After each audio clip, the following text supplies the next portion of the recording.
Welcome back, 8th grade.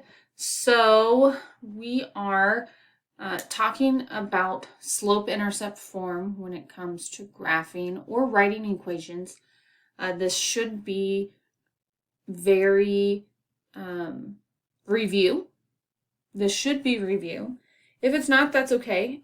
Fair warning, I am going to break this section up into multiple lessons, very short videos. Reason being, that way in case there's one of these pieces that you're like, oh, I forgot how to do that, you can go directly to the video that has that and you don't have to go searching a video for that. So that's just FYI, that's why I'm doing what I'm doing. So moving on. Here's vocabulary. Go ahead and pause, write down what is written or what is typed out here. Linear equation is an equation that models a linear function. Remember, we talked about linear functions in chapter 4 being functions that create a straight line. Anything that's not a straight line is a curve. In a linear equation, the variables cannot be raised to a power other than 1. So we won't have any x squareds, we won't have any x cubes, there won't be any y squareds or y cubes. They all have to be to the first power, otherwise it's no longer linear.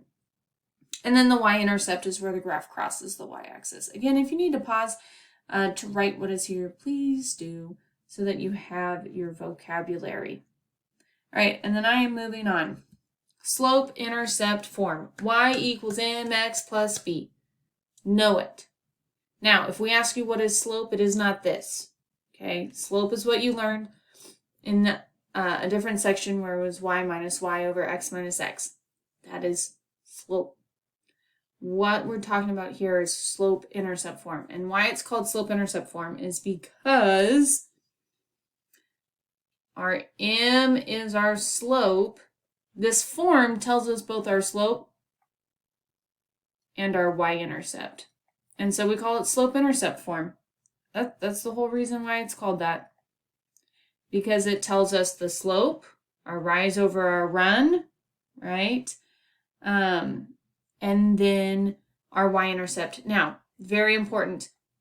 Remember we talked about in chapter 2 that the sign in front of our numbers, whether it's plus b, minus b, that sign is the value, gives the value to our number. So right now this says plus b.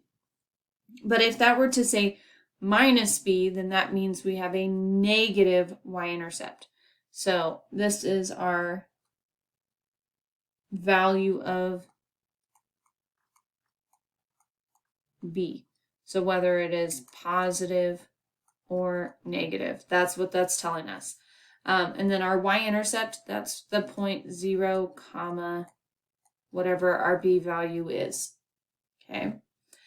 Just remember that slope is rise over run, or y minus y over x minus x. Mrs. Cartwright kind of cheats because it really doesn't matter which y you put in front, but as long as you take the same x. So I don't write 2's or 1's underneath it. I just say y minus y over x minus x. All right. So that's the introduction. In the next video, we're going to start talking about how do we use the information from this slope-intercept form to answer what is slope, what is y-intercept, to graph, to write an equation given slope and y-intercept, or given all different sorts of situations. So come back for that next video.